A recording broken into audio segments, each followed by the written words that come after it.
Christian tàu pa say su sunga nun tang na asang khin ten Haksatna i tuah Ciang in mo hangin tuak kai tam chi na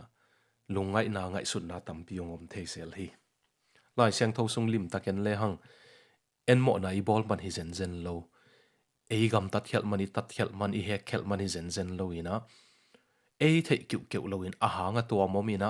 pasian in gel na tuam nei ina Haksatna i tuah hun zong na na om tham tham hi a hang pen en ikan hiat zo ngei ding hi lo hi gen te ding ina job lai siang tho bangin leng aman a in sunga si nai zong ina atak sa tunga dat nai zong ina athuak tik dek na pen ama to ki sai pe ma lo pasien le doi mang pa ama thei lo in ki ho ina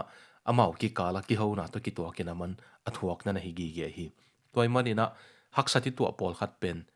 e khel na e gam tat hoi lo na hang na na hi lai zang lo hi chi zong hi gen nom hi ai zong ina Haksatna i to na pol khat pen ei mo na hi lo zen zen hang a hang i thei thei pol khatoma lai siang thowina kitchen takin a hang thumong hilina a hang dang tampi zongo minte a zong lai siang tho ka sim sim chang a kitchen ma thum oma hi manina avec hisam lo ina zong tua teng thum pen a kitchen ai tel ding de kai manina tunina kong hom son no ma tua dingina alai siang tho ipan san ding isik san ding pen korin masa alian khat aneu thum na pan somong hi ding hi na kiam lai siang tho omle nana sim tek dingu kong de sak hi hilaya three reasons for suffering kong chia Christian jesu songa nun tak na zang te ina Haksata tu ana hangu thu thum khat na ding ina midang i he nep thei na ding hi korin masa alian khat aneu thumna eite to pa jesu kri pa hi happy na nei pa iki sapna khem pe wa hong hu pasenin thu phanga ta hen ama in kote Haksatna khem pe wa hong hu imanin kote in zong pasien tung panin ka nga u to hu na ma zangin Haksatna anam tom tom athuak te ka hu son thei lew lew hi so tak polin na chi hi po khatin nat na mo Haksatna mo i to na lo sap na mo i to na de pen i khamit zo lo man na chi zelu hi atak pin chileng pasien na sep na sol tak pol lo ching ma hi khami ma hi khami bek lo in kha siang tho to ki dim bek lo la ina kha let song song tampi na nei khoma amai nul bek zong mi na khoi chang mi chi dam hi van tung dol thum na dong vision manga mu pa hi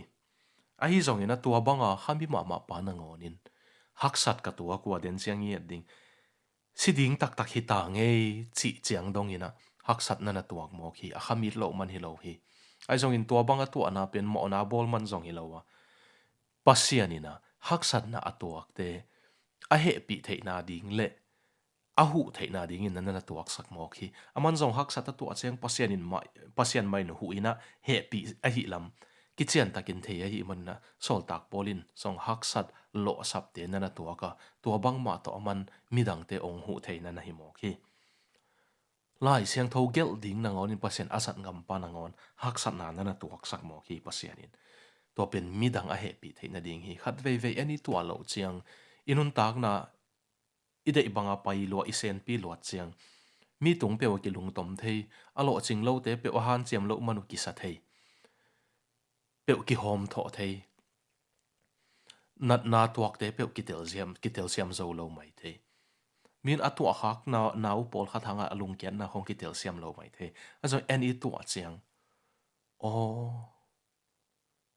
mai zen hidan khong zong lung simong suak gop the vele Haksati to cheng ki chi thei panina to cheng pasien ki samin pasien nong he ne min ung huwa to cheng en zong midang ki tel sem midang tung lung duwa idan lung nem dan ki sia mai manin to manin Christian te ei mo na hang hiloin Haksati to thei zel ben midang i he pi i he nep thei na ding i hu thei na ding hi ani na ding ina eile ikimuan khak lo na ding a hi hilaya kamal khat kong belam nong ma khut chin vom chia zong eile kimuan na eile tung kingak na om khak lo na din to pan Haksan nang tuak sak zel hi hilaya ong sim leng sangam teo aneu gian na sangam teo asia gam sunga ka thuak na teo ka hong phok pi dingu ka de u hi ka thuak nau lian loma ma hi manin nun tak so na ding lamet nam lo hi asiding tak takita hang chin ka kingai sunu hi ai zong in tua za in ka thuak nau pen ko te tha thang ki muang lo in si na panin mi si te a hing kik sak pasian ka mon the na dingun apianga hi hi che pe uma pol nang pasian muang lo mo chileng sol tak polin muang lua muang ka hi manin ka biak na lui nu sia in athupi zo to pa jesu ka zui hi bek lo ina biak na makai le khopi sung makai ka hi na pharisai ka hi na nu sia ka u kanau i tel khel na thuakin kami pi te ma mai nung tha som na dong pen to pa jesu pasian ai jang kamuan manin athuak ka hi hi ong chiding hi to bang ai mok le nang bahanga hi za pasien muangin haksan na to khem na chile sol tak bolin keile ke pe uma them zong ka ki muan khak lo na dingin pasien nung tuak sakin na chiding hi alam dang ma pen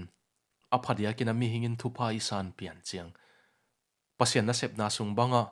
let songa nei pian kha let songa nei pian te sunga pen i thei lo kal ei le ki muan na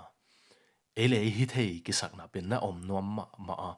toy man pasen haksat nang tuak sak zelin ama lo pe ma to bang ma hi thei lo ding tang thei ngial lo ding hi lam pasien in itel sin sen na ding in haksat nang na tuak sak thei hi alam dang ma pen po khatina zon na zong suang thei a zon naw suang in a pasien muang lo kha a haksat naw suang in a min a he pi ding bek utina a he pi tak tak ding pasien nana sam lo kha chi bang zangom the alang kata po khatin apil luat atei luat naw asiam luat naw a hau luat naw suang the azong tua khem pe om loading in pasianina haksat na christian teong na thuak sak thei zeli cs louis ina bang na gen hiam sile nopi sak lai takin pasian ong huaw hiawa whisper ai zong ina haksati to chang pasian ong ku ong ki ko hi chi chinop na haksat na in pasian ong phok sak pasien attention ong pesak pasien lamong nga saka hi manin to pa tu ni jingsang pani tak nang nong kep kele ke lam pial ning nang lo pe ma to bang ma hi thei ke ning chin pasien i ko na ding khalam zong khal ki sa denin to pa nang lo to ichi chiang thu pha nga chi to pa jesu nong hi ong hi lai man to lung simi pai det na ding to pan christian te e mo na hang hi loin haksat na ong tok sak thei zel hi athum na leizo na ding ina ani som le khatna ko te ding thu hong nget sakun toile mi tampin ko te ding thu a hong nget sak na teu pasena hong piak na hangin mi tampi main ko te tang din pasen tunga lungdam na ko thei ding u hi bahang christian ten haksana tok thei zel athum na mi te le e ma main pasen tung lungdam i ko thei na ding hi se jem pau pu pen ko lam ka ho khata hang khe khom hi na bol pi zong ki bangina ama pen a hopin pi pe khem pe un a theu pen mi zong ma gen thei ma in kwan panung khang khia hi a to bang kim lai pen sangka na ding uniform kim zong nei zo lo khat pen india leilu lam le ni so na lam ki gom north east baptist ki pol na tui phum ki pol na lian pi pol pi tul sagi walam na alutang kum som sung sem mo ke to ta na pasien lap to na ding haksat na tampi na thwa ki kalung kia tu chiang haksat gen thei bang ma tan tung zo lo ding ka kisa ku chiang se pau pu nun tak na enin e to pa na ma zong to chiang ton pi the a hi le ama nei pasien nei zong ton pi the ei chi na ko khang no ten tha na klak ma hiu to hangina ma nun tak na hangina keile kalom tampi thakin to pa tung lungdam ko zo lo nei hiu haksat na to na to pa to na pal kai zo chiang nang hangin mi tampin pasien tung lungdam ko dinga tua zong pasien ade imanin na nang haksat nang tuak sak thei zel hi toy man haksat na pal lai tak hi thum teng na mangil nge ke in la midang na he pi thei na ding hu chin vom khat chia zong nang tunga na ki ngak khak lowa to pa ma na chi ngeu na ding le